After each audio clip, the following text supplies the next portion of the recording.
الحمدللہ وکفا وسلام علی عبادہ الذین اصطفی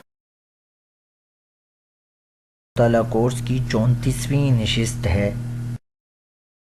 میں ہم نے پڑھا تھا مطالعہ محفوظ کرنے کے 3 بنیادی طریقے: تحریر کرنا، بیان کرنا، ذہن میں حفاظتی ہمارے جو ساتھی یہ مسئلہ پیش کرتے ہیں کہ جناب ہمیں مطالعہ بھول جاتا ہے، ان کے لیے یہ تحریر کرنے والا عنوان کافی خاص ہے. اس کی 4 صورتیں بن سکتی ہیں. آپ فہرست بنا سکتے ہیں، کتاب میں رجسٹر میں درج کر سکتے ہیں، جیبی ڈائری میں لکھ سکتے ہیں، قلم کے ذریعے سے نشان لگانے سے محفوظ کر سکتے ہیں. البتہ یہ سلیقہ آپ کو کیسے آئے گا، اس کے لیے ہم مسلسل کام کر رہے ہیں. اس میں پہلی چیز ہے کتاب میں فہرست بنا. کتابوں کے شروع میں جو خالی اوراق ہوتے ہیں اس میں فہرست بنانا یہ بھی مطالعہ محفوظ کرنے کا ایک بڑا طریقہ ہے. اس حوالے سے ہم 4 اہم باتیں آج آپ کے سامنے رکھیں گے. پہلی بات، ذاتی فہرست کا طریقہ سیکھیں گے کہ ذاتی فہرست کیسے بنائی جاتی ہے. ایک کتابی فہرست ہوتی ہے جو کتاب والے خود بنا کر دیتے ہیں، موضوعاتی فہرست، اور ایک فہرست ہوتی ہے جو آپ اہمیت کے اعتبار سے خود بناتے ہیں. اور دوسری اہم بات، ایک غلط فہمی کا ازالہ ہے، وہ یہ کہ یہ جو فہرست میں آگے نقل کر رہا ہوں یہ پوری کتاب کی فہرست نہیں ہے، کیونکہ پوری کتاب کے صفحات ہیں 626 اور یہ فہرست 240 صفحات کی ہے. اس سے آگے مطالعے کی ترتیب میرے نہیں بن سکی. اور نمبر 3، طلباء کرام پریشان ہوتے ہیں جناب ہم ایسی فہرست کیسے بنا سکتے ہیں. تو آپ یاد رکھیں کہ تدریج اللہ کی بڑی نعمت ہے، اور تدریج سے انسان بڑے بڑے کام بھی کر لیتا ہے. تو نقل سے اصل تک شروع میں آپ ماہرین فن کی فہرست نقل کریں گے، اس کے بعد آپ خود بھی کر سکیں گے. یادگار زمانہ شخصیات کا حوالے مطالعہ، میں نے ایک ماہر فن کی بات ذکر کی تھی آپ کے سامنے کہ انہوں نے اپنے شاگرد کو کبیری جو فقہ کی کتاب ہے وہ دے کر کہا تھا کہ میری فہرست نقل کر لو. تو آپ بھی ماہرین فن کی فہرست نقل کریں گے، اللہ تعالیٰ آپ میں بھی یہ ذوق پیدا کر دیں گے. اور نمبر 4، سیرت کے شائقین کے لیے بھی یہ فہرست تحفہ ثابت ہو. معاذرات سیرت دراصل ڈاکٹر محمود احمد غازی صاحب کے وہ لیکچر ہیں، وہ 12 خطبات ہیں جو انہوں نے کالج یونیورسٹیز میں دیے تھے.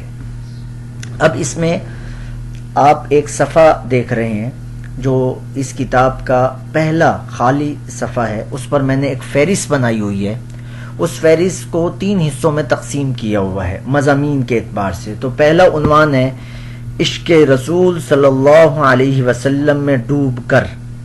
دوسرا عنوان ہے سیرت رسول اللہ صلی اللہ علیہ وسلم عصر حاضر کے تناظر میں. اور تیسرا عنوان ہے سیرت رسول صلی اللہ علیہ وسلم مغربی مصنفین کی نظر میں. تو اب آتے ہیں پہلے عنوان کی طرف. پہلے عنوان کے تحت بہت ساری قیمتی معلومات ہے.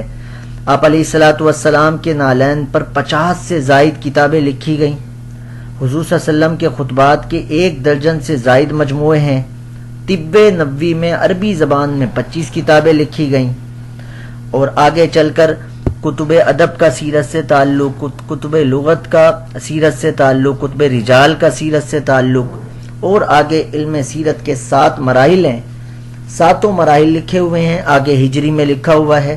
پہلا مرحلہ معلومات ڈیٹے کی فراہمی 106 ہجری تک. دوسرا دور تدوین و ترتیب 215 یا 10 ہجری تک. دور تصنیف و تالیف 400 ہجری تک. پھر چوتھا دور آتا ہے استیاب استقصاء کا. پھر 5واں اسی طرح سے چھٹا اعتراضات کا دور آتا ہے. یہ 19ویں صدی کا نصف دوم ہوتا ہے. تو یہ پہلی لائن کے کچھ مضامین تھے.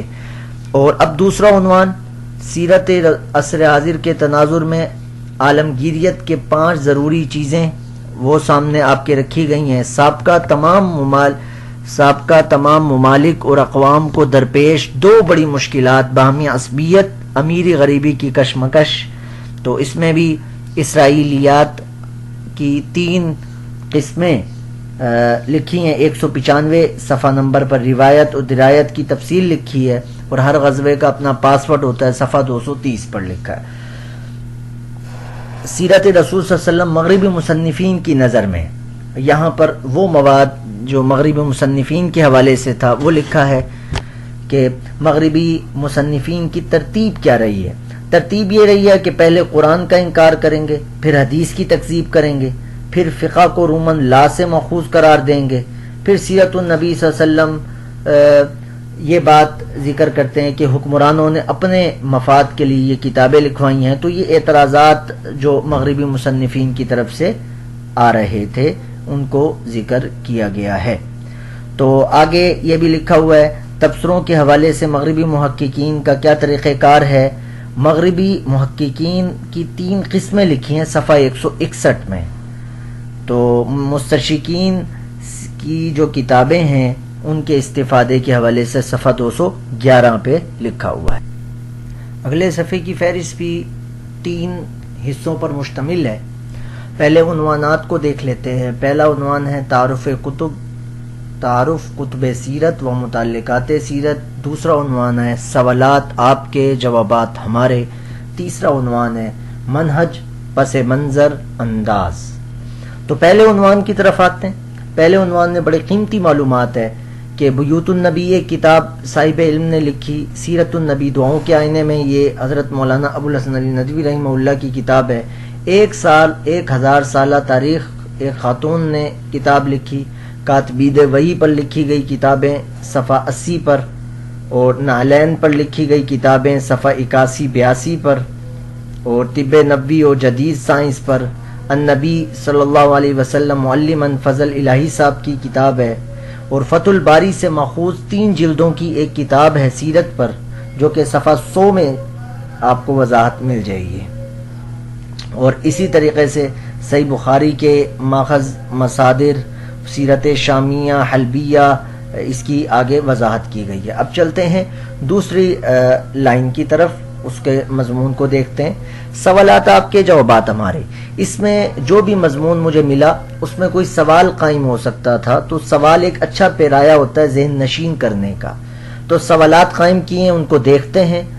طبقات کا فن کیوں وجود میں آیا؟ صفحہ 62 میں اس کا جواب ہوگا. ماد بن عدنان تک نسب بیان کرنے کی وجہ. عمومی سیرت کی کتابوں میں تصوف کو کیوں نہیں بیان کیا گیا؟ سیرت کے کون سے پہلو کے بغیر بہت سے معاملات سمجھنا مشکل ہے؟ کسی واقعے میں محدثین اور سیرت نگاروں میں اختلاف ہو جائے تو کس کی بات کو ترجیح دی جائے گی؟ عرب قبائل کی آپ علیہ الصلوۃ والسلام کے حوالے سے، قانون کے حوالے سے بات. اسی طریقے سے چند اہم باتیں بھی نیچے لکھی ہوئی ہے. مغازی سے دلچسپی کتنی قسم کے حضرات کو تھی؟ اب چلتے ہیں تیسری لائن کی طرف، تیسرے حصے کی طرف. منہج اور پس منظر. اس میں سیرت کی کتابوں کے مزاج کو اور ان کے مصنفین کے مزاج کو بیان کیا ہوا ہے.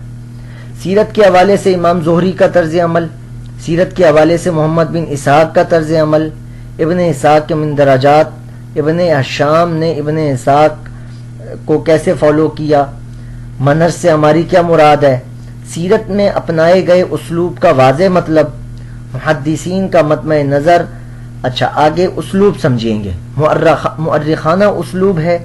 اس کا مکمل انداز آپ کو صفحہ 184، صفحہ 175، صفحہ 228 یعنی تینوں جگہ جہاں جہاں اس کا ذکر ہے الحمدللہ وہ میں نے صفحات سے واضح کر دیا ہے کہ آپ ایک مضمون کو ان جگہوں سے لے سکتے ہیں. مؤلفانہ اسلوب سے کیا مراد ہے، فقیہانہ اسلوب سے کیا مراد ہے، متکلمانہ اسلوب کی زبردست وضاحت صفحہ 178 میں ہوئی ہے. ٹھیک ہے. اور مناظرانہ اسلوب اس کی ابتدا کب ہوئی، صفحہ 179، صفحہ 180.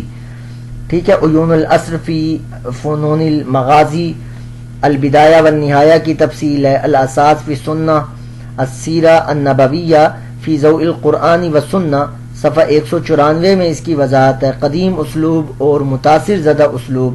ابن جریر رحمہ اللہ کا مورخانہ محدثانہ اسلوب. تاریخ اسلامی کا پروپیگنڈا. طبقات ابن سعد، صحابہ کی زندگی پر لکھی گئی ایک کتاب ہے. واقدی کا کیا طریقہ تھا، کتاب واقدی. تو یہ فہرست ہماری مکمل ہوئی. اس کو دکھانے کا مقصد یہ ہے کہ ہم اس طرح کی فہرست اپنی کتاب میں بھی ذکر کر سکتے ہیں. جزاکم اللہ خیرہ. اگلی کتاب کے ساتھ پھر حاضر ہوں گے. السلام علیکم ورحمۃ اللہ وبرکاتہ.